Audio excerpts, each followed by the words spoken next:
ನನ್ನೆಲ್ಲ ಪ್ರೀತಿ ರಾಯರ ಕುಟುಂಬದವರಿಗೆ ನಿಮ್ಮ ಪ್ರೀತಿಯ ರಾಯರ ಆಶೀರ್ವಾದ ಕನ್ನಡ ಯೂಟ್ಯೂಬ್ ಚಾನಲ್ಗೆ ಆತ್ಮೀಯ ಪ್ರೀತಿಯ ಸ್ವಾಗತ ಸ್ನೇಹಿತರೆ. ಇವತ್ತು ಬನ್ನಿ ನಾನು ವರಮಹಾಲಕ್ಷ್ಮಿಗೆ ಹಬ್ಬಕ್ಕೆ ಒಂದು ಐಟಮ್ಸ್ನೆಲ್ಲ ತೊಗೊಬರೋಕ್ಕೆ ಅಂತ ಮಾರ್ಕೆಟ್ಗೆ ಹೋಗ್ತಾಯಿದ್ದೀನಿ.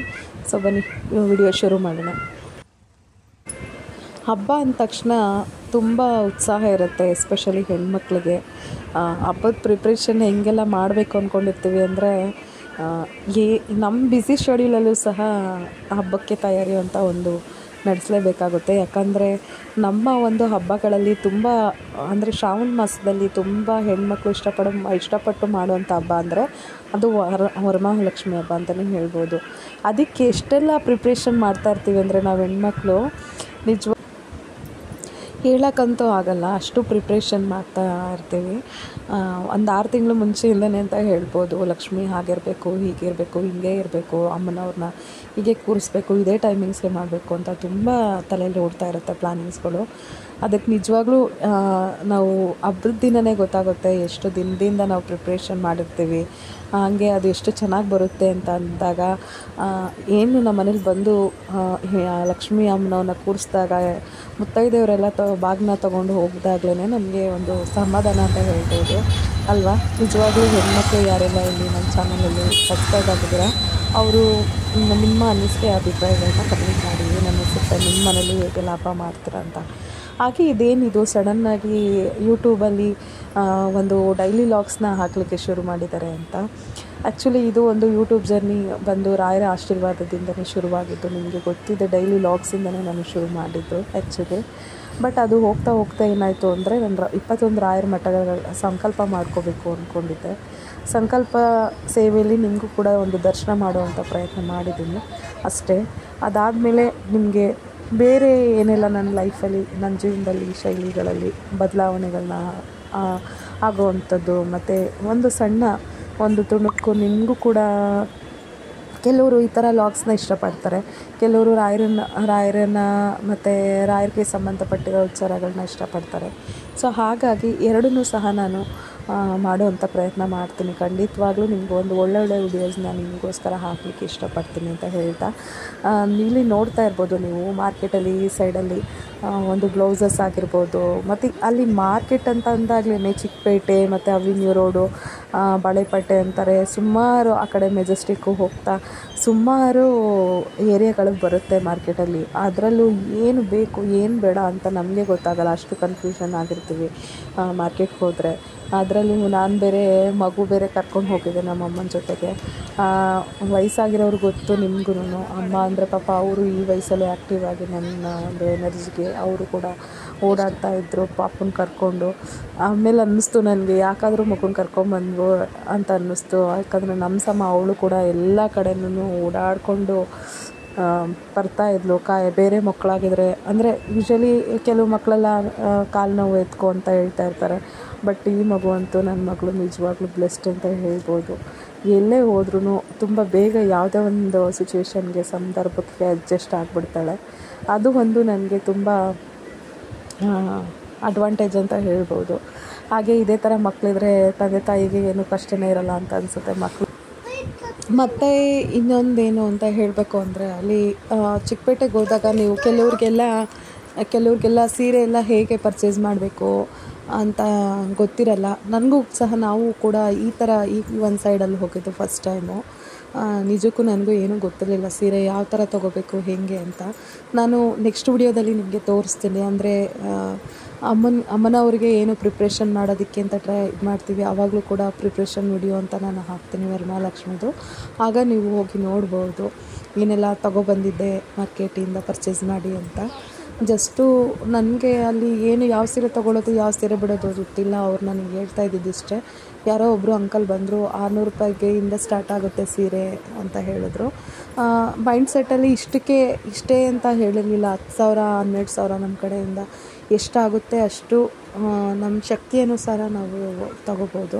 ಬಟ್ ಆಲ್ರೆಡಿ ನಾನು ಸೀರೆ ತೊಗೊಂಡಿರೋದ್ರಿಂದ ಆಲ್ರೆಡಿ ನಾವು ಪರ್ಚೇಸ್ ಮಾಡಿದ್ವಿ, ಸುಮ್ಮನೆ ನೋಡೋಕ್ಕೆ ಹೋದ್ವಿ. ನೀವು ಇಲ್ಲಿ ನೋಡ್ತಾ ಇರ್ಬೋದು, ನಾನು ಇಲ್ಲಿ ನೆಕ್ಸ್ಟು 2ನೇ ಸೀರೆ ತೊಗೊಂಡೆ. ತುಂಬ ಸಿಂಪಲ್ ಸ್ಯಾರೀಸ್ ಇತ್ತು. ನನಗೆ ಲೈಟ್ ವೆಯ್ಟ್ ಬೇಕಾಗಿತ್ತು. ಸೊ ಅದೇ ಥರ ಪರ್ಚೇಸ್ ಮಾಡಿದೆ. ಇಲ್ಲಿ ಸೈಡಲ್ಲಿ ಅಂದರೆ ಒಂದು ರೆಗ್ಯುಲರ್ ಯೂಸ್ಗೆ ಹೆಣ್ಮಕ್ಳಿಗೆ ಅಂದರೆ ಒಂದು ಏನು ಹೇಳ್ತಾರೆ, ಕಾಲೇಜ್ಗೆ ಹೋಗೋ ಹೆಣ್ಮಕ್ಳಿಗೆ ಏನು ಲೈಕ್ ಮಾಡ್ತಾರೆ ಆ ಥರ ಬಟ್ಟೆಗಳೆಲ್ಲ ಇದ್ದವು. ಸೊ ತುಂಬ ವೆರೈಟೀಸ್ ಆಫ್ ಬಟ್ಟೆಗಳು ಇರ್ತವೆ. ನಾವು ಹೋಗಿ ಅಲ್ಲಿ ಸರ್ಚ್ ಮಾಡಬೇಕಷ್ಟೆ.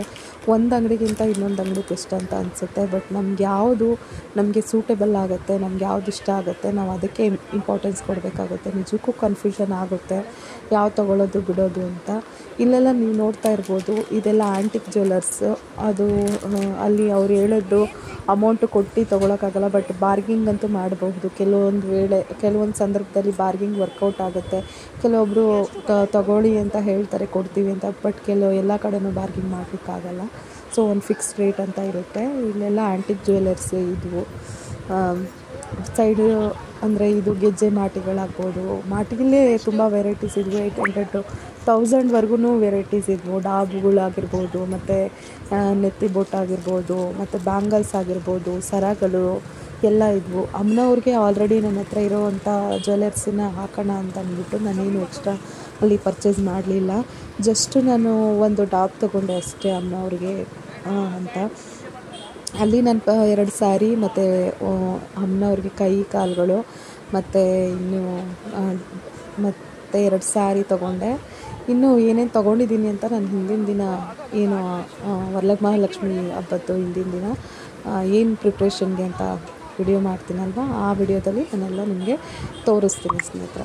ಹಾಗೆ ನಿಮಗೂ ಕೂಡ ಇದು ಚಿಕ್ಕಪೇಟೆಯಲ್ಲಿ ಹೋಗಿ ಬಟ್ಟೆ ತೊಗೊಂಡಿರೋಂಥ ಎಕ್ಸ್ಪೀರಿಯೆನ್ಸ್ ನೋಡಿ. ನಿಜಕ್ಕೂ ನಾವು ಬಟ್ಟೆ ಅಂಗಡಿಗಳಿಗೆ ಹೋಗಿರೋದಕ್ಕಿಂತ ಸುತ್ತಿರೋದೇ ಜಾಸ್ತಿ ಅಂತ ಹೇಳ್ಬೋದು. ನಾವು ಅದೆಲ್ಲಿ ಹೋದ್ವಿ ಎಲ್ಲಿ ಸುತ್ತಿದ್ವಿ ಅಂತ ಗೊತ್ತಿಲ್ಲ. ಒಟ್ಟಾರೆ ನೋಡ್ಕೊಂಡು ಅಂಗಡಿಗಳನ್ನ ನಾವು ಮುಂದೆ ಹೋಗ್ತಾ ಇದ್ವಿ ಅಷ್ಟೇ. ಅಲ್ಲಿ ಏನು ತೊಗೋಬೇಕು ಏನು ಬಿಡಬೇಕು ಅನ್ನೋದೇ ಕನ್ಫ್ಯೂಷನ್ ಆಗ್ತಾ ಇರುತ್ತೆ.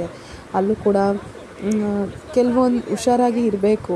ಯಾಕಂದರೆ ನಾವು ಕ್ರೌಡಲ್ಲಿ ಹೋಗಬೇಕಾದ್ರೆ ಮಕ್ಕಳನ್ನ, ಹಾಗೆ ದುಡ್ಡನ್ನ ಮತ್ತು ನಮ್ಮ ಥಿಂಗ್ಸ್ನೆಲ್ಲ ಅದ್ರ ಬಗ್ಗೆ ಗಮನ ಇರಬೇಕು.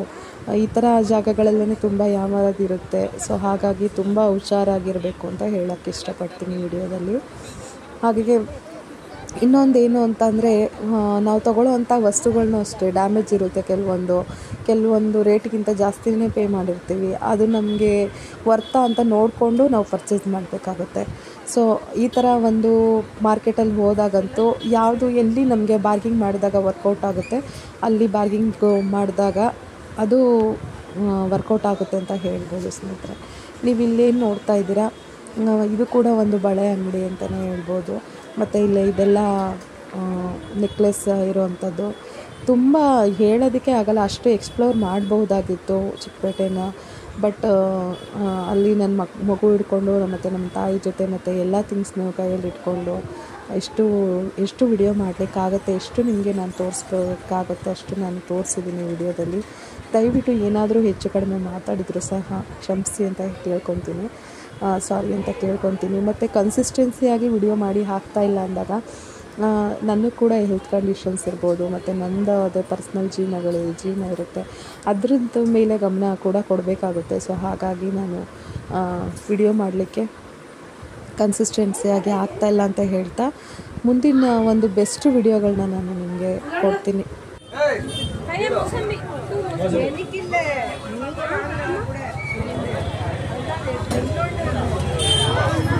ಇದೇ ಥರ ಒಂದು ಬೆಸ್ಟ್ ವಿಡಿಯೋಸ್ಗಾಗಿ ವೆಯ್ಟ್ ಮಾಡಿ. ಹಾಗೆ ಇನ್ನೂ ನನ್ನ ಚಾನಲ್ಗೆ ಯಾರೆಲ್ಲ ಸಬ್ಸ್ಕ್ರೈಬ್ ಆಗದೆ ನೋಡ್ಕೊತಾ ಇದ್ದೀರಾ, ದಯವಿಟ್ಟು ನಿಮ್ಮ ಪ್ರೀತಿಯನ್ನು ಸಬ್ಸ್ಕ್ರೈಬ್ ಮೂಲಕ ನಮ್ಮ ಚಾನಲ್ಗೆ ನೀಡಿ ಪ್ರೋತ್ಸಾಹ ಮಾಡಿ ಅಂತ ಹೇಳ್ತಾ ಮುಂದಿನ ವಿಡಿಯೋದಲ್ಲಿ ಮತ್ತೆ ಸಿಗೋಣ ಸ್ನೇಹಿತರೆ. ಅಲ್ಲಿವರೆಗೂ ನಾನು ನಿಮಗೆ ಟಾಟಾ ಬಾಯ್ ಅಂತ ಹೇಳ್ತಾ ಮತ್ತೆ ನಿಮಗೆ ನೆಕ್ಸ್ಟ್ ಒಂದು ಬೆಸ್ಟ್ ವಿಡಿಯೋದಲ್ಲಿ ಸಿಗ್ತೀನಿ ಅಂತ ಹೇಳ್ತಾ ಇವಾಗ ನಾನು ಸದ್ಯಕ್ಕೆ ಹೋಗಿ ಬರ್ತೀನಿ ಸ್ನೇಹಿತರೆ.